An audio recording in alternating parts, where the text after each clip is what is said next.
Okay, I think we can start the discussion now. As you have heard, as Arnie said, the main objective of this is to either be working now, and we want to know how good our program is, basically.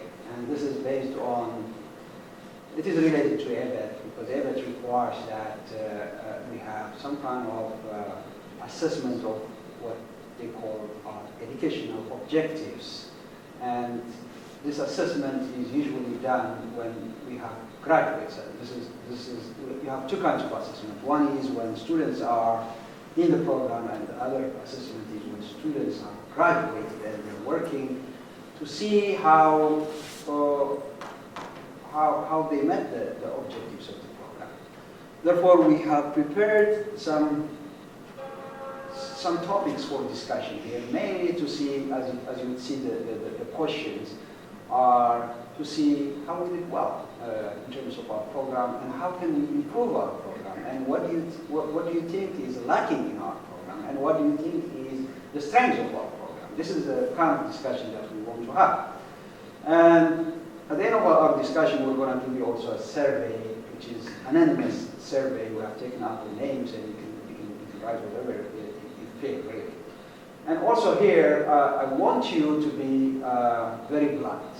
I don't want you to withhold anything. This is meant, really genuinely meant for improvements. So don't feel inhibited here. So you can tell me that you don't know why. You can, right? Tell me that. So that's okay, because we want to improve. So I don't want you. I want you to be very engaging here. I want you to tell us exactly how you feel about the program and how you found it. So that is the background. So I'm going to first post the first question here, and I'm going to have a discussion. So here is the first question. So it says, thinking back to your EE education and balancing that against what you are currently doing, how would you compare the preparation you received at UW with the expectations set by your experience when you first got to industry? Okay. So how did you find your education balancing with the experience that you found in industry? That's what it means. So did it meet your expectation? So with education, did it meet your expectation when you consider your experience? So here, you don't want exact answers, but you can think whatever is in your mind, you can tell us about that. So anybody interested, we're just going to open it for discussion. We're not going to go around and ask everyone, but just open it for discussion. Well, for me, I got the position that I had based on my capstone project. So it was pretty relevant and related, because it was microprocessor systems and designing that. So mine kind of went directly because they saw the project. They found similarities to what we did and what they did, and I got the job because of it. So mine was pretty relevant, and basically for maybe 475 and capstone, but I don't know if that's necessarily going to apply to other people. Probably have other. Okay, that's what got you the job. I'm going to come to you, Mason. No, I think I kind of agree. Oh, sorry. Okay, Sorry, go on. I'm going to ask you. Yeah, I'm going to ask the same so question. I was going to say, I think I kind of agree with the capstone. It seemed like a lot of things that we learned during the capstone, like PCB design or kind of working in groups with different roles, I think a lot of that applied to when I did get into the industry. I know that I had some other students that I worked with that came from other schools, started in my group at about the same time, and they didn't have experience in a lot of those areas like PCB design, so I think that gave me a little bit of an advantage until they were able to learn about that stuff. So I agree that the capstone did help bring in a lot of industry relevance in addition to all the other classes. Okay. Anybody out there, Ross? Well, yeah, and I would just add that, a lot of what we took away from capstone, or the experience that we got, that applied to working in the field, was interfacing with a client, getting the expectations, specifications on what kind of a device or what kind of requirements they have or need or want, and then basically converting that to an actual product or project. That is the big similarity that I've found so far. Okay, okay. And anybody who wants to add about this? So I hear that capstone design is a very important class, and it is related to the industry work. But what I want to ask Sina is that he said that he got the job because of the relevance of capstone design to the company need. But on top of that, can you tell us, for example, that got you to go into the company, but once you go into the company, did you find your background was enough or I had the base for it. When I went in the first week, I had to do a schematic design. Well, it was a different schematic tool, but I had done it for the capstone designing the circuit, and then I actually, very funny, in my job description, I'm not supposed to do layout at all for PCB, but this quick project came out with this simple PCB design. And literally 2 weeks after that, I was using the same PCB 123 software that I used like for my capstone, and designed a little adapter board with that. So it definitely gave me the basis of it for the job. Okay. And on top of that, like, I don't know, for the capstone, we had to do the PSC document, product specification. It was right there. I had to deal with something like that again. And then the testing, validating, and then dealing with the customer, and then getting the revisions and doing another revision of the board and all of that. So yeah, it was kind of like parallel, but it was more intense. It was a lot more complicated, but it was familiar field basically. Anybody who wants to add on this?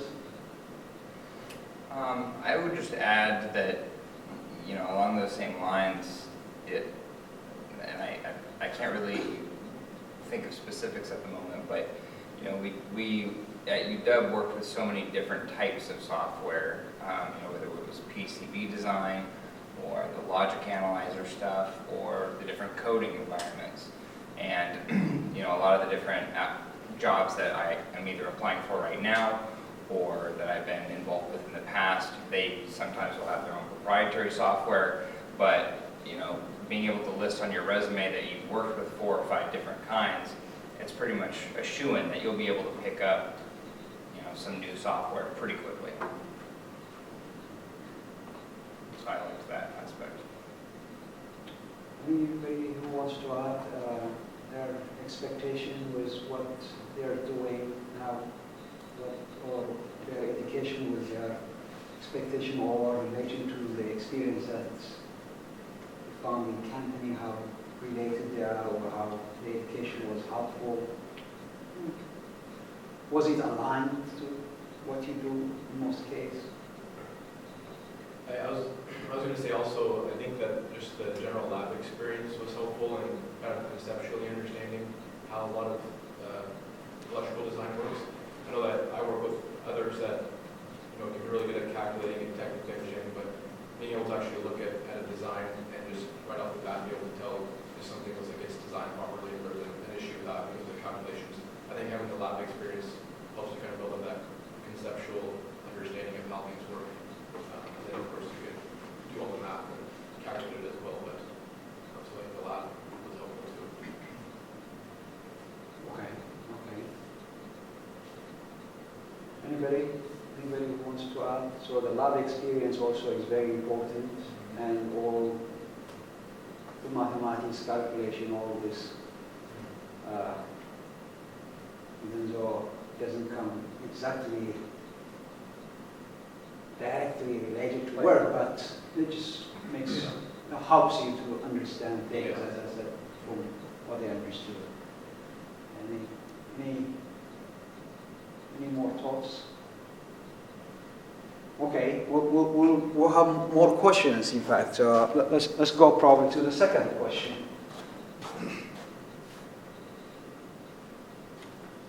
In fact, this is what somebody was mentioning here. So here it says, comparing your education at UWB with that of your colleagues at work who went to other engineering schools, how do you think we did in comparison? How did you feel? Do you feel that you were as prepared as them? Do you feel that you were not really prepared like them, or you were well prepared? Mason, okay. So I think at this point, after being out for a few years and comparing myself with others that have been out a few years, probably compare pretty well with the other schools. I think initially when I first got into the industry, I had some colleagues that were also new to the industry, from like UW Seattle, UCLA, Washington State, things like that. And I think actually I had an advantage in some of the more industry-specific type problems, like dealing with PCB design, making sure there was a proper separation between components, just kind of conceptually understanding how that works and pick that up a lot better, just understanding how all the boards are layered and how the designs work. A lot of them, they didn't ever experience that or had never worked with that, so they had a lot more difficulty kind of picking up on how that works.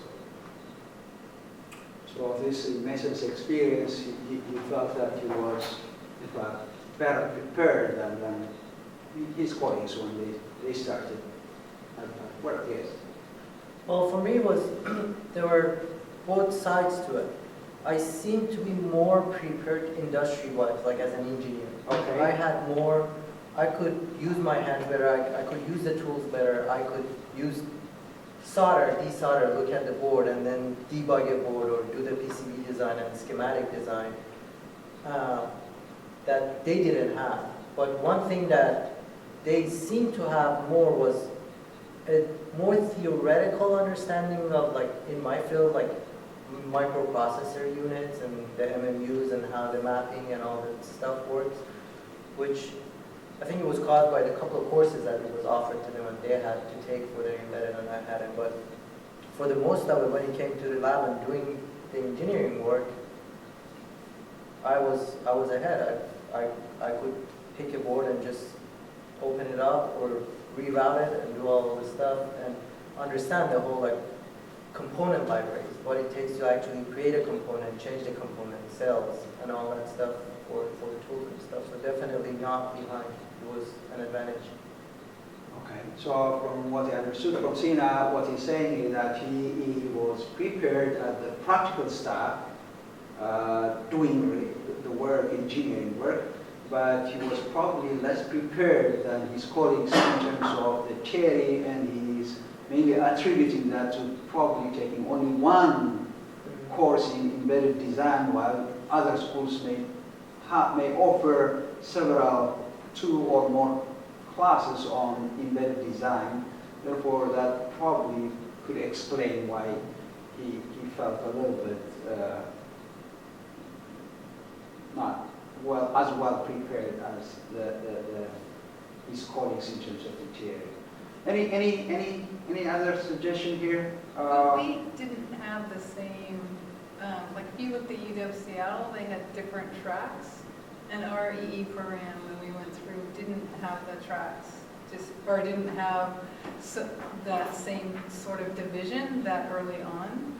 So in a way, I think that's probably, I mean, it's good and bad, right? I mean, it's good that you kind of know the whole range and then you can pick from there what you want to do versus, well, I already know what I want to do, and that's great if you know what you want to do when you're 12, but if you don't and you want to get the whole range, I think it's better to have one.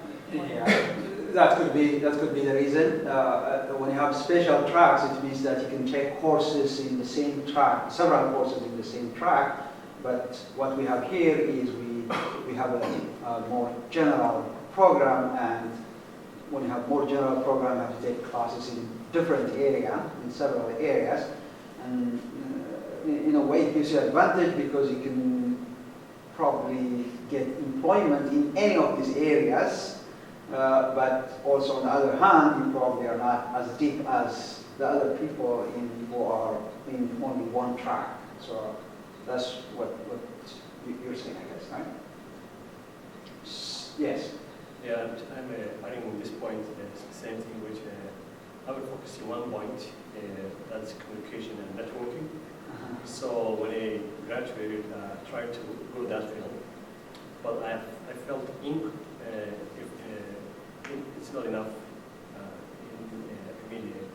The course we had here at the communication and networking was not enough to get there. Okay. So that costed me like another 1 year to take some related courses on the same field. So you took another courses, some Yeah. other courses? Yeah. What did you take? I took like Cisco networking, I'm almost done now, last quarter now. So it took me like to prepare for a specific field, because I were not open for all the fields. Okay. It took me like almost another 1 year. So that, like UWCL, they have tracks, like 3 tracks for the same thing which I'm talking about, almost they have 3 tracks.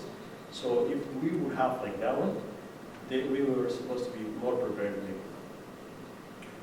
Okay, we hear that tracks would be probably better if you want to prepare students in a more thorough way in a certain field, because we knew it from the very beginning, but I think when we designed the classes, we wanted to be general. First of all, to be to kind of provide a different kind of service than the UWCL, which is only in one track. On the other hand, we had also less resource, and because of the lack of resource, we couldn't have many specialized areas also in the area. We have a lot more electives than most of you were here before now, and we teach much more electives, and people can select about 3 electives of whatever track they want now. But still, we lack, for example, the communication, as he said, we have only 1 class, still 1 class. We probably have to offer more classes in these areas. We understand that, but I'm not going to give you solutions. I'm just going to come. I'm here to listen. So, But I think it's, Thomas.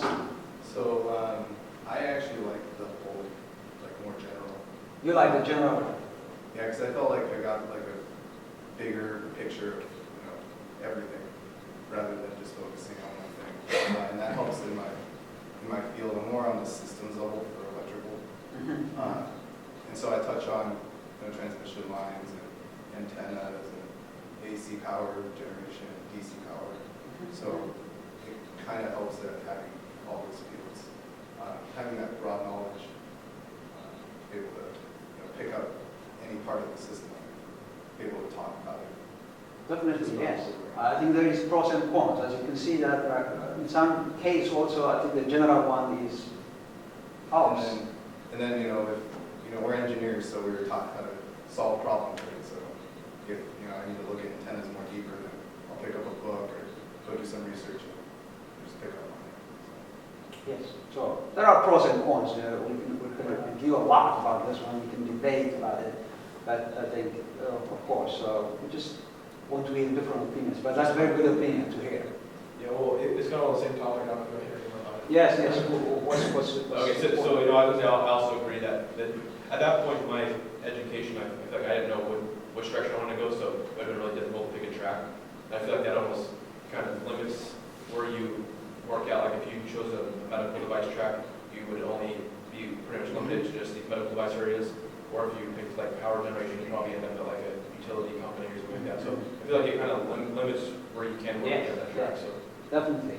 That's in fact the first thought when we created this general track, that it opens up for a wider opportunity. yeah, and then maybe if you want to get more general specific, track. you would master or something.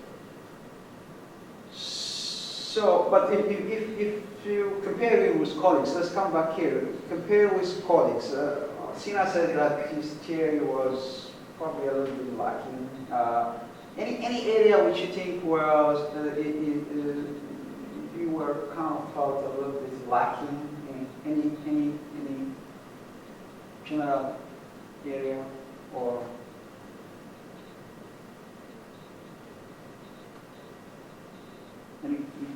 Yes. I think the power was the area which all electrical engineers in any other place they know more than we know. Power. Yeah, Power engineering. power engineering. Yeah. Because the classes that we take from power, I think was students, and then we're going to go any further from there. Okay. We have now 2 electives in power systems. Dr. Gofrani is his specialization is in power systems. He teaches 2 elective classes now, power systems. I would categorize we have a very strong power systems. This material that he covers, I also happens to know, could even overlap with some graduate work kind of material, can overlap. So I think now, if students want to take this power kind of area, they want to specialize that, they can take 2 of their electives in power. In addition to that, we have a course taught by Steve Collins on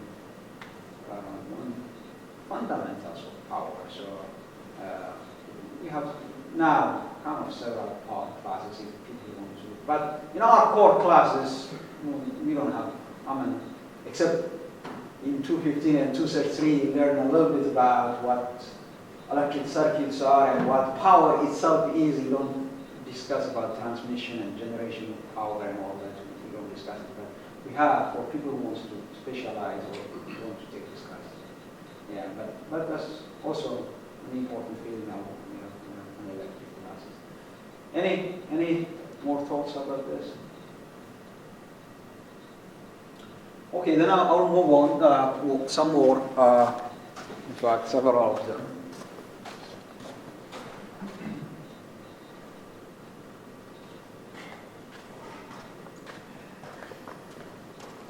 We did that one already. So, would you name some courses that you wished would offer that were not available to you when you were a student? Yes.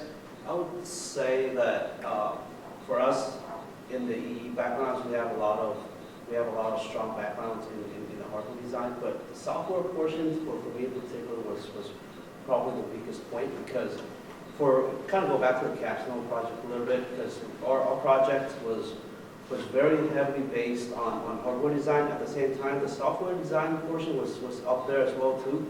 But for us, we don't have a lot of the software background, C, C++, C Sharp, because we were taught Java. And so we have to actually incorporate a lot of the stuff that we learned in Java onto our capstone and what we learned. But C was a very weak point for a lot of us, I feel like. Good point, good point. In fact, I was talking about this one with Arnie. I mentioned this to Sina. I'm also not happy with the Java that we offer, and we somehow have to change it to C and C++. But Yeah, because in the EE program, in 475, we do learn assembly language, which is the bare metal language for... You mean 425? 425, yeah, Yes. 425. And then we learn Java, but the reality in the industry right now, you rarely need to do assembly. It's all C, and it's all the code and everything is provided by the chip makers. And they do have all the BSP. That's all C or C++, and a lot of scripting languages actually for all the testing procedures and stuff. So Python or even Bash and Shell, that all of those works. But we had Java and we had assembly, and this is something in the middle that we're missing on, and that's what's in the industry. Okay, we all talking about programming. I would also say Shell is probably one of the most powerful tool that we can have here too as well, because it not only, if we have like so much of the coding that we have to do in order for us to debug it, C is the C Shell program is where it helps a lot, because when I was in capstone, Nicole gave us her demo of her C Shell program, and it helped us quite a lot. So when it comes down to students, where they're not so strong on the software portion of it, I think the Shell program is something that they can look into. Okay, good, good. So we're talking about programming. Okay, Mason? I was going to say control systems and sensors, so like closed loop controls and things like that, where we use feedback from sensors to drive certain components. I think that would have been interesting too. Okay. In fact, after here we have one control systems class. Oh, okay. We have one, but I think we have to complement that with some kind of lab. We don't have a lab for it, but we discussed about the closed loop and open loop, all Yeah, that. I think that would Closed be good loop. conceptually better. Yes, PID control and all that, we discussed it, but Carol took, I'm teaching that class, so Oh, okay. Carol took that. Anybody? No, I No, don't see because we anybody. only have like Yeah, five. but yeah, the last, but I have many now, the last four have many students, yes. So we have taught it only for 2 quarters, yes. Oh. But we have introduced that, but a good point. So control, that's why I introduced it, even though it's not exactly in my area. Yeah. But some students told me that they went to industry and during the interview they started asking them about controls and they told them, you have a controls background. And they came and told me that. Then automation companies. I introduced that class on control systems. So we teach now control systems, but we probably have to consolidate that class by introducing some labs. But that's good. That's good suggestion, Joe. Any other class that you think would that you wished you took it here? I think I already answered this. Or communication. So further communication classes also. Yeah, you're right. So maybe a follow-up to digital communication 1 in networking, something like that. Communication in wireless or wireless communication classes would be important. Yes. And I would say more classes on the embedded side on ARM processors, the new architecture of the processors that is being used in the industry.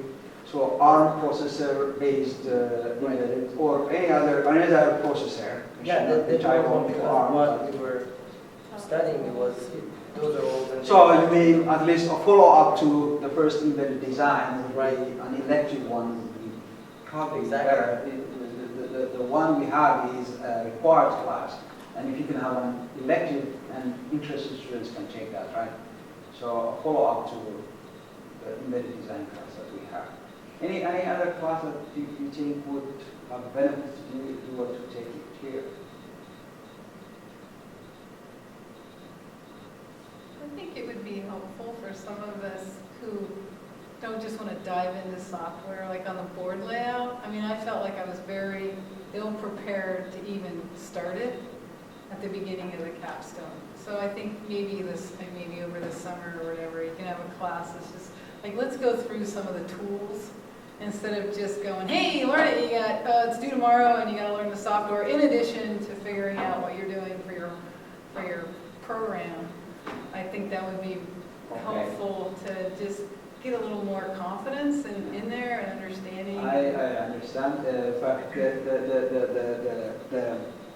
the capsule design, as you all know, is a big jump. From all the coursework, and you have to make a big jump to go to the capsule design. But, well, it's a good learning experience, but I know that there is a big step of jump that you need to do. But, yeah, maybe some PCB design on all that experience before the capsule design would be good. Let's go to the next one. Yeah, we did check. So could you please discuss how the capstone program impacted your professional development? Was it worth the effort? So this we're going to do is with show of hands here. Was it worth of having this capstone design? Oh, yeah. And are there any things we could improve about it? What do you think we could improve about the capstone design? Did we, after we got done, since we got the record for how long it took, did you actually shorten the duration? There's the limitation added to it. Well, I mean, most students used to finish it in 3, but nowadays I think some of them are finishing in 2 quarters. Okay. Yeah, some of them. But still there are people who take up Yeah, 3 not quarters. Not 6. Not 6. I think yours were long. Yeah, we got Yeah, I think it was the more well-studied project, like with a more scope. I think that's what the problem with our capstone was. The scope of it was not very well defined, and that caused the problem. That's something we can get improved on, so having a specific specification and knowing exactly what the end product is, and not too many moving parts after you start, basically. Okay. Yeah, I'd agree having the scope better defined, and then also, I don't know if it's been improved, but it seemed like then there was kind of a scramble to find a project. So maybe if there was projects that were already predefined before the students entered the class, because I remember at that point we were worried maybe we couldn't find a project or it was difficult to find it. So I don't know if there's been improvements in that, or that's still an issue sometimes. I'm sure there is problem there too. Okay. Students trying to define their projects, and especially that the projects are coming from industry and they have to be, they have to define it with the supervisors from the industry also. There could be some Inconsistency. non-clarity, I would say, Yeah. to start the projects, and I think that should be probably ask the companies to define their projects early before they assign to students, would probably be better, as you all suggested. So do you have a write-up that you give to companies that would help them to understand how to do it? To say, here's kind of what's expected, here are the number of students, here's the time frame. I think we generally tell them, but that's a good point, that we should probably provide some kind of written guidelines. We may usually argue that maybe it is a verbal instruction, but maybe it's good to give them a written guideline, steps what the students are expected and what the company supervisors are expected also. Yeah, I think Then that they have would to be helpful. clarify the project, the scope of it, and the specification of it, and all that. Okay, I would move a little bit quicker. Anybody who is willing to mentor capstone teams? Okay, Mason, Carol, and Sina. So at least anybody else? If I have time. Oh, are you willing? In the Peter? future, yeah, gladly do it, but right now, no. Not now, but yeah, but in the future you would like to. Yeah. Okay. I think this thing we're gonna do it probably every 6 months or every year. So we're gonna call you some other time also, making a bigger. I think unfortunately this happened to be on the Memorial Weekend. It was not a good choice for us, but when I think about it now. Next time we will probably have a bigger group, and we want also our undergraduate students to network with you, and also this is an important thing, capstone project. So we'll be very glad if you can mentor that. I don't think anyone has mentored yet, right? No. There's a lot, I think, going on here. Vlad has done that. Yeah. So it's another Done room, that so for who told his mechanical, experience, but not electrical. yeah, so.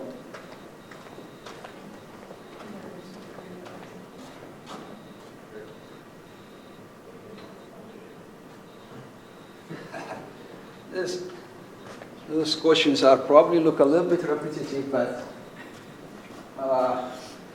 looking back at your overall experience at UW EE program, would you please share with us one or two significant events that had an impact on your professional development, either positively or negatively?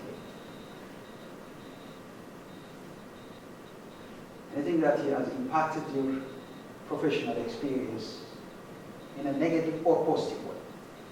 Any event? Single event.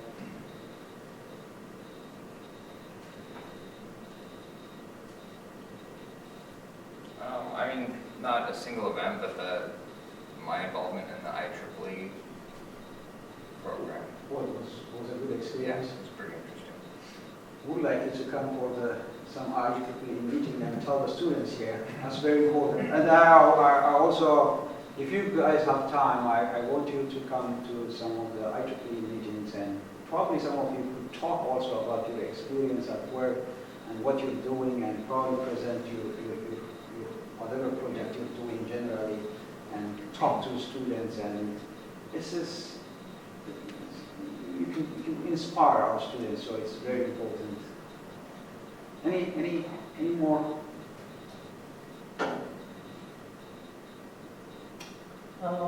One positive one, I think I did a short, I was helping Dr. Choi in his lab when he first opened, and it was first round of stuff that he was doing. That was very impressive, and I enjoyed that a lot. Probably did it last time as I graduated and I had to move out, but that lab environment and that level of, I don't know, it was just, it seemed like a little bit higher than what we were expecting, and it was pretty interesting. Okay. Good. Anything more? Maybe I'll move a little bit faster here.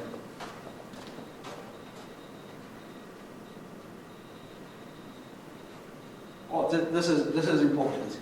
This is about group work and communication skills. UW in general and the EE program in particular tends to place a high value on group work and communication skills such as making oral presentation. Do you see a value in that now that you are in a business environment? Right now, the biggest problem we have in my work within the engineering team is engineers communicating.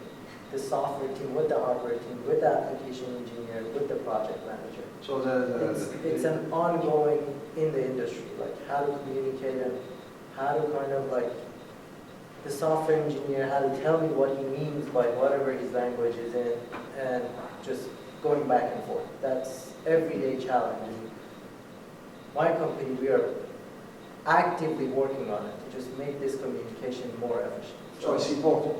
Yes, it's. So how many of you do presentations on some regular basis or even irregular basis in your company? And how many of you report, written reports, progress reports? Oh, quite almost 60% do something progress report. And how many of you work in a group, in a team?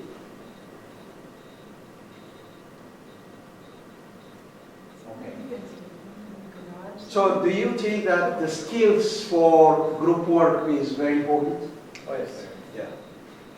And do you think that your experience here working in the capstone design or in labs in a group work had been useful? Definitely.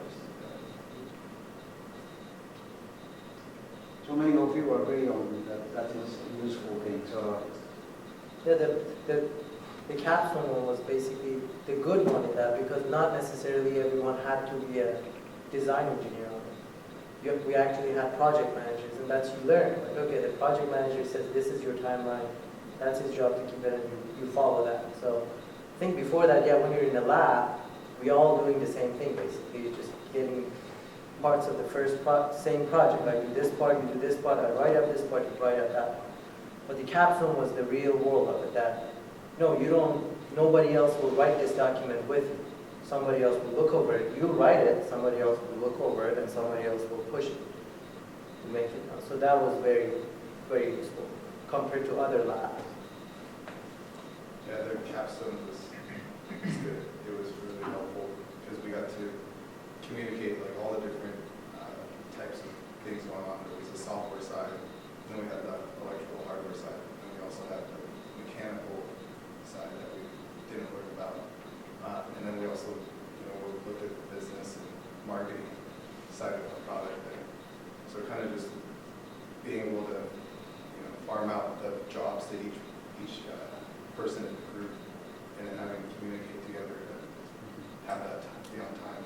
So how much value do you think the companies give for communication skills? Well, they'll promote you, you can actually talk to managers. Yeah, that's how you move up. You can get from that answer maybe if you read any job description, communication should be there. Should be there. So in your CV, you have to have some communication Yes. skills. You have to show that. Yes. So they give it value. That's what it means, right? Learning how to write emails. Writing emails with technical information, relaying it to the business. So if we have to focus on communication skills, what kind of communication skills do you think we should have our students develop. Well, for me in particular, I think it's, if you have questions, you just gotta ask, because let's say that you're out in the real business, and then you work on a certain project, and then you're just stuck there, and you just sit there staring at it. So if you don't understand, you have to go talk to your leader, or supervisor, someone that knows. And it's the same thing with students here. You know, if you work on a particular lab or project, and you're stuck, you don't want to be stuck for a few days. You just gotta try to get help as much as possible. That's where the communication skills come. Yeah, I have the social skills to talk with other people, and I've taught the group work skills also to deal with communication. Yeah. And there's two sides. Like we did take a technical writing class for communication and stuff. And I'm not saying it's useless. I use it for my documentation for validation, but it's a lot less used for my team when I'm writing the document. Actually, I'll have someone else that what the font and what the setting is, what the colors, because that's what we learned in that class. The paragraph should look like this. The font size should be like, the main point was like you get deducted points if your lines are not aligned. But that's not the problem in the communications in the So it's not about engineering. formatting. It's not formatting, nobody cares. There's a marketing department that will make this thing look so beautiful and so pretty that whatever. But the problem is, let's say my PMIC or one of the chips on this board is not working and there is one resistor started or there is a bug. Now I have to ask another engineer what I did, what my conditions were, this is what I saw, or just say step by step, these are what you need to do to solve this. And this seems like an easy task to do, but when you're trying to do that in an email, and we're usually working with someone either across the country, which is 6 hours, 3 hours away, or someone in like Europe, 12 hours. So every email that you have to send back and forth, it's 2 days of going back. So you need to be able to, in a very short direct form, just say, okay, these are what you need to do. This is what I did, and this is what went wrong. What do you think? And every time he comes back with a question that he didn't understand what you were asking, you lost it. And that's, I think, the kind of communication we need to focus on.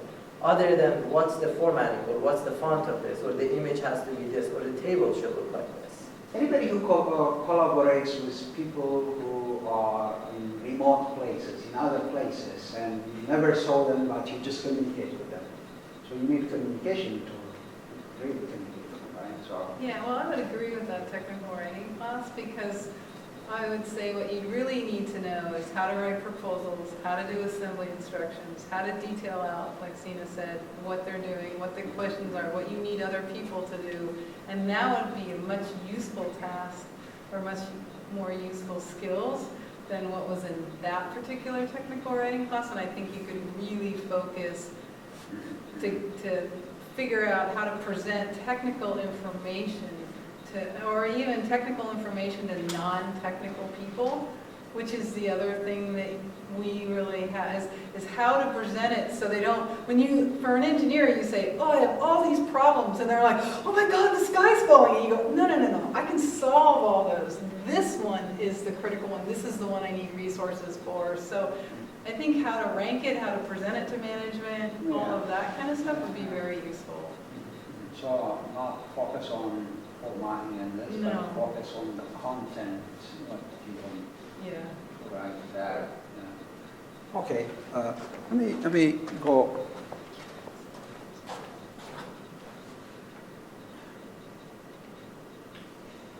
Okay, I think we probably touched this, but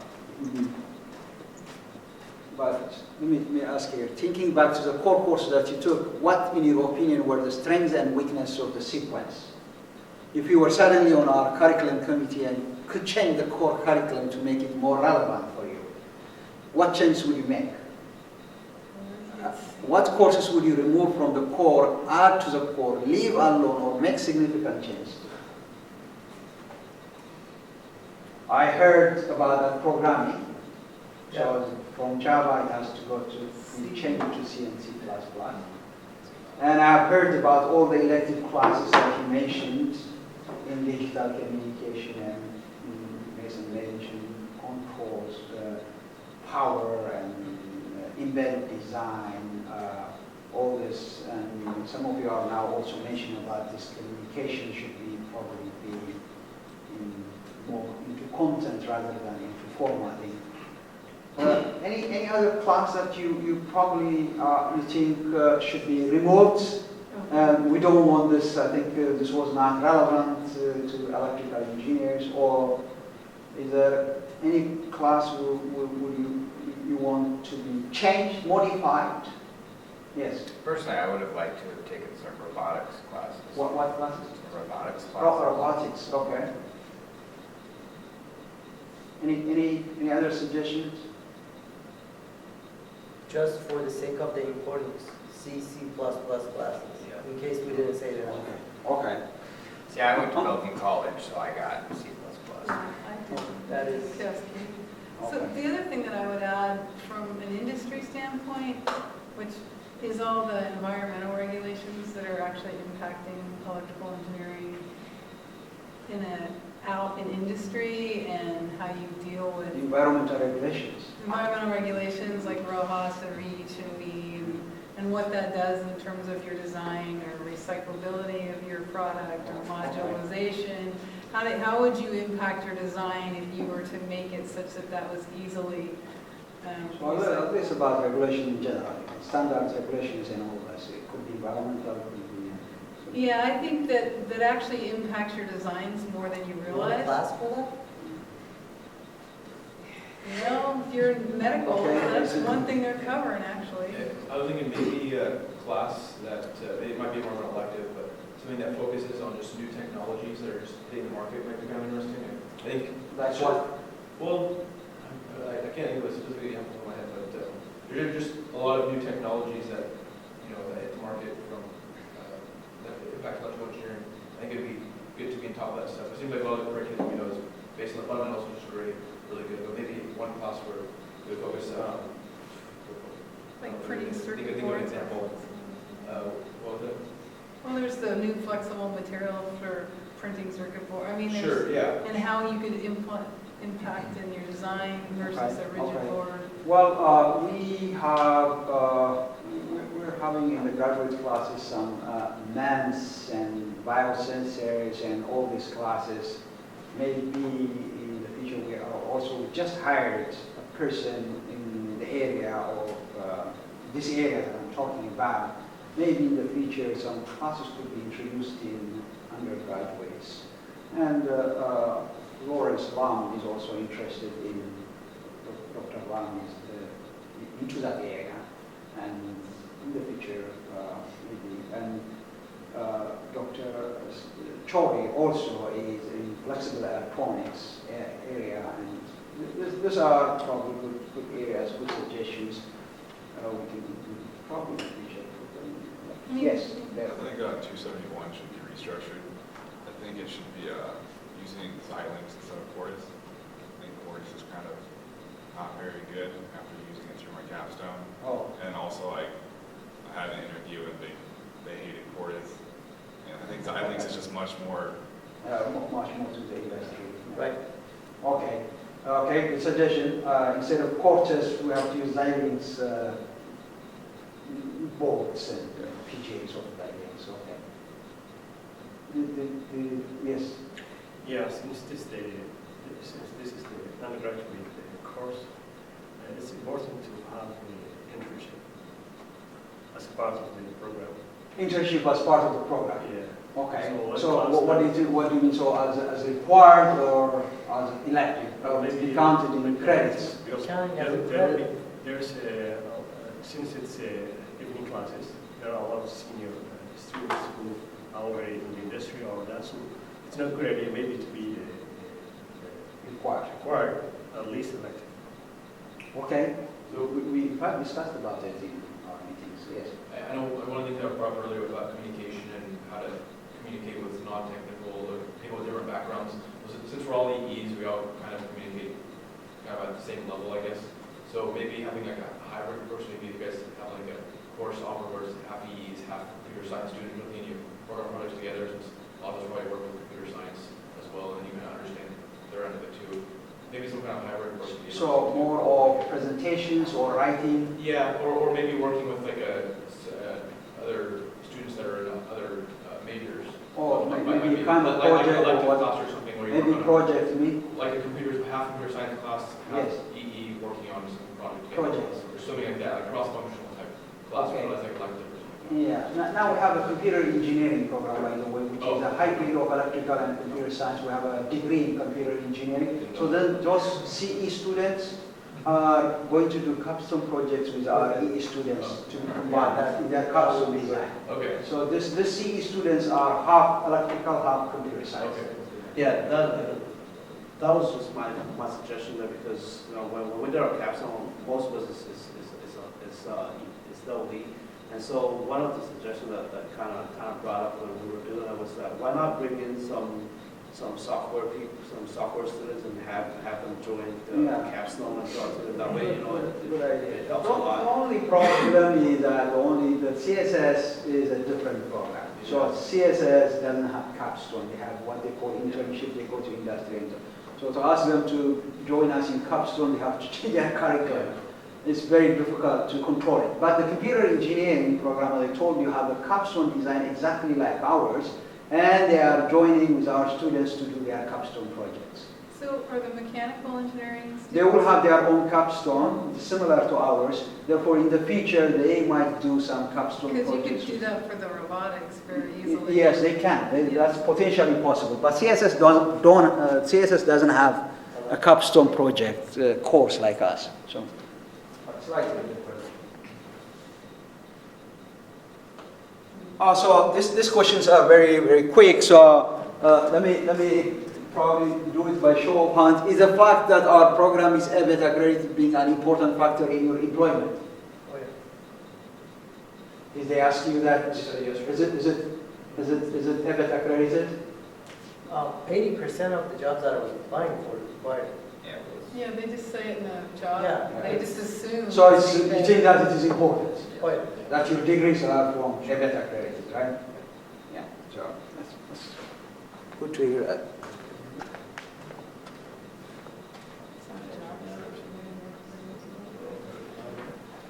So here is one of the dilemmas that we're struggling with.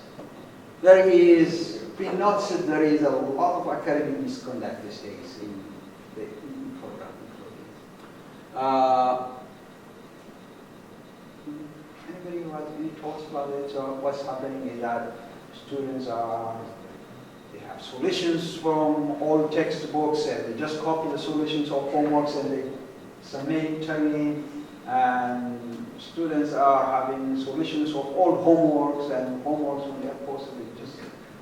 Even exams are, there is some kind of academic misconduct, and I'm not just. When I was here, well, for the homeworks and stuff, I don't, wherever I have it, and not even just you got Buffalo, that's gonna happen. I think one thing that I saw when we were coming here, there was so much less grade or value put into exams and more to the homeworks and the labs. And I could see that people would just copy the lab or copy the homework. That's 80% of your grade. It's done. When you can put it more value on the examination, which is much harder. I'm not saying you cannot do misconduct, but that's where it comes out that what you know. And I think that would be one solution for it. So giving higher weight to the exams. Higher weight to the exam, to the midterm and the final, because how much can you cheat in an hour? You'd be amazing. Yes, any suggestion? There is some suggestion in our EE program that there would be some kind of qualifying exam. Qualifying exam means when students graduate, they will take one comprehensive exam, and everybody has to pass it in order to graduate. Do you think that would be a good suggestion? That would go back to the knowledge of what we learned from 4 years ago. I mean, I don't think it would be very realistic, but what I'm saying is, like, if you basically divide that one last exam to all the exams that you're taking. Well, if you were to structure it like the FE certification exams, it could be applicable.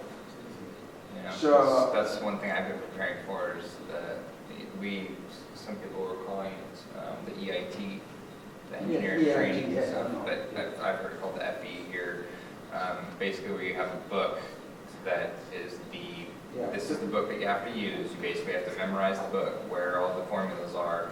You've got, it's kind of like the SATs where you have 4 hours, 2 hour But blocks is to it take. a good idea to have, okay, somebody fails? I think if it and was designed like that, yeah. Repeats it again and again, or?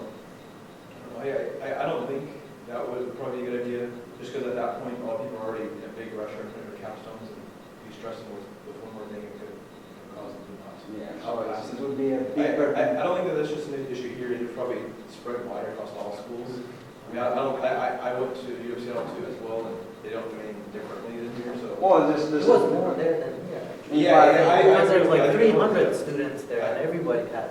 Yeah, in fact, we were talking with Arnie, and he was telling me that he talked to some people in MIT, they have the same problem. So Yeah. this is everywhere, of course, this is not peculiar to us, but So I don't think there's a way you can actually control it, but I mean, they're kind of cheating the whole way. As soon as they go for a job interviews I had to take a written test or a verbal test. you did. Yeah, I mean, I had like 3 or 4 of them. And if I was like cheated my way through school, I wouldn't have been able to pass that and do the job. So they're kind of really cheating themselves. So I don't think you can really control it. Yeah, but students don't think about that when they are taking classes. They never think in the future that an employer could ask me a question and therefore I don't have to cheat now. Usually, from my observation of students, but they don't even think about graduation. They only think about how do I get a good grade for this homework and how do I get a good grade just for this exam. And cheating is basically just to get through one exam or one homework. But you're right, finally. But the idea is here, if we let many students pass like that, are we lowering our credibility, our standard here? And they go to work and they all can't find employment because... Right, we can't have a 4.0 student and not passing the technical interview. Yes, okay. So really exams are kind of what would stop people from really cheating. But usually when we have an exam, there's one instructor sitting in front of the room. Maybe there's a couple other people, you know. So more proctors for the exam. More proctoring, yes. There. Well, in Troy's sensors class, I thought the project was really cool, just because there was no cheating. It was make your own project and then he'll grade you on it. And I thought that was, I mean, I know the lab's all for recycling here, so that's kind of an option. So, I mean, if we assign project-based problems of individual projects, then, I mean, a group of individual projects, then there would not be much copying.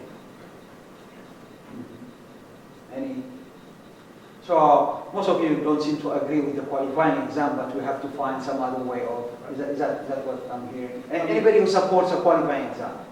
Just a quick question. I mean, if you're actually suggesting people do qualifying exam, how big of a scope or Or the core classes? Yeah, well, yeah, because you're looking at 4 years of stuff that students have to go back and remember.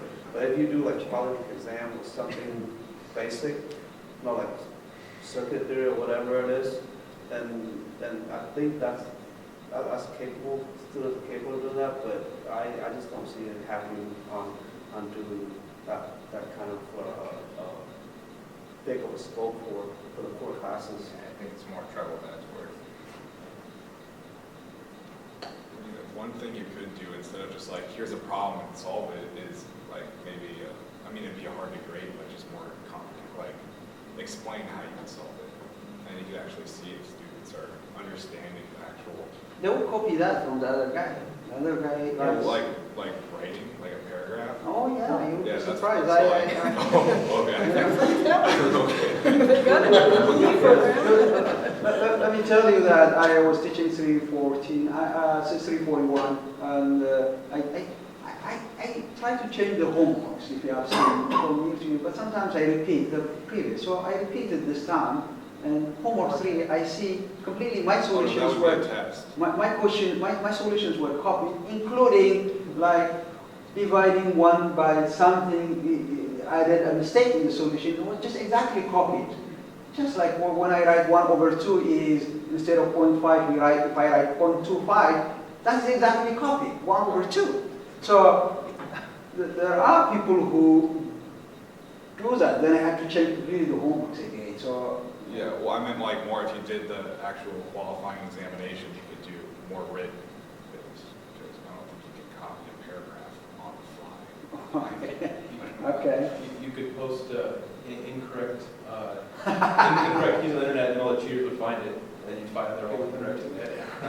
So trick the students. I have a question for students that you mentioned about doing the interview, right? So you ask to take the exam, right? No, technical exam, question, and then oral exams. So this qualified exam that basically prepare you, better for taking those oral exams, or those technical exam that at the interview. It probably would, but it wouldn't keep you from not getting your degree. So, like, if you did a qualifying exam and you didn't sleep very well the night before, and you're just not 100% with it, you can not get your degree because of the facility mistake. Yeah, that's the time of pressure. Well, Especially yes. some working adults too, that balance school and work at the same time. And I don't think you can prepare for that because every technical job interview that you go to, basically they have a project they're working on and they pick one aspect of it and they just ask. So there's no way you can even have like remotely an idea of what kind of questions are going to be thrown at you. And for those technical questions, they don't usually look for an answer from it. They know you can't answer it. They just want to see how you analyze it, how you understand it, and how you come up with ideas and solve it. So I don't think that qualifying exam is going to bear any value on how students can even go through a technical. Okay, let me do this with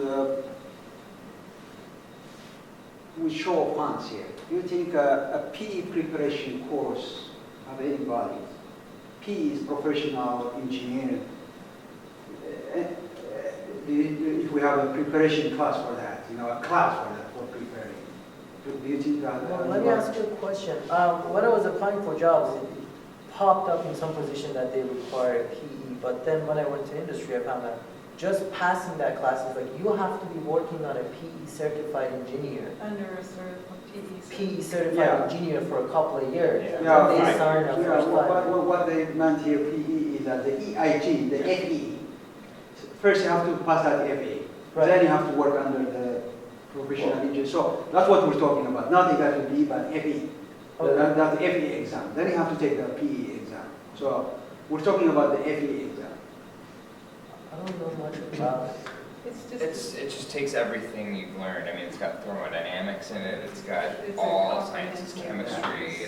It's across the board science-wise. So I took the EIT exam, and You took it? yeah, The FE? yeah. So I studied for it for over 6 months, and still, by the time I got all the way through it, there was a lot of stuff that we never covered. Like there's a lot of mechanical stuff Yes. that we never touched on. Yes. And When did you take it? it was 2013. Yes, I think it has changed. They have changed it now. They make them particular to electrical and the last 1 or 2 years, if I'm not mistaken. You can check. No, it was mostly electrical, but then there's still some There are some scopes yeah. that are not. So usually the PE is necessary if you work on power kind of areas, not if you work on computer not computer and high tech, all that. You don't probably require PE, I think, in most cases. You need, if you work in high voltage house, building, wiring, and all that, you need that PE. Maybe Boeing may have some PE. Actually, yeah, they have some, but it's not really, I've really only seen utilities, it's the biggest thing I've seen it. I don't know if Yeah. From my understanding, the whole point of having P is that you get a stamp and you become licensed and bonded so that you can basically create your own designs on schematic or on paper and then sell those designs or. Yeah, but mainly for power kind of It's mainly building, for for wiring. electrical, and then civil, it's buildings. Depends on Yeah, I the was working with engineer. power. Yeah, that's all in That's power. why I saw a lot of it. Okay, this is our last question. Is there anything that we haven't discussed here and you want to say something about? Yes. I think the power courses need a lab, some kind of lab, like a hands-on Oh, hands-on labs. Yeah. You took part. Yeah. That's what we're gonna have for the fall part, hopefully. Yeah, we're setting up a lab for art classes, and starting from the fall, there will be some Put a lab solar classes. panel over it. Anything that we haven't touched here, which you think, even you can tell us that, wow, we have to get together this every year for Better food. discussion. You know? Even that could be a comment. Yeah, a good buffet in the EE building. That vending machine is not efficient enough. Anything? Yes, Peter. So, I'm a test engineer, and we use a lot of statistics and Minitab. And I don't know if it was just my personal experience here, but the stats that we touched on, we had to take one stats class to get our degree. Yes. And pretty much would take anything away from that class that I can use in the industry. Okay, I don't know so how you would go about changing. yes, the class is more towards probability theory rather than to statistics. Yes. So you think statistics class would be equal? Yeah.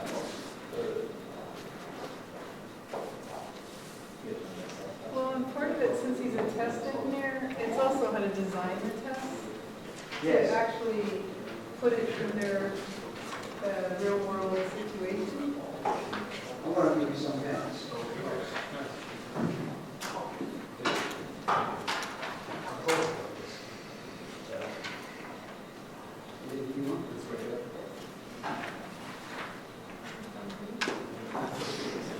So I think part of it also, I don't think we really have a test course, a testing class on better ways to, I mean, because when we're testing an industry, the whole thing is how can you truly test it in a short amount of time to actually accurately reflect what the device is going to be, the conditions it's going to be under, and how do you not set up your test so that you introduce new problems and have failures that occur because of your test. Yeah, we have one class on 440, which is discussed on metrology, which is about testing, taught by Francis Wang. I'm not sure what really it covers. We have it as an elective. Yeah, but we don't want to have it here. Well, I think he's teaching it in 4, for example. So we'll see how it goes. 5. Is there anything after this? Several I can leave this here, but I was just going to take a quick Okay. few minute break. Is there anything after this? Structured-wise? I think he's going to come and update you about our program, just a 10 minutes update All right. our program. It's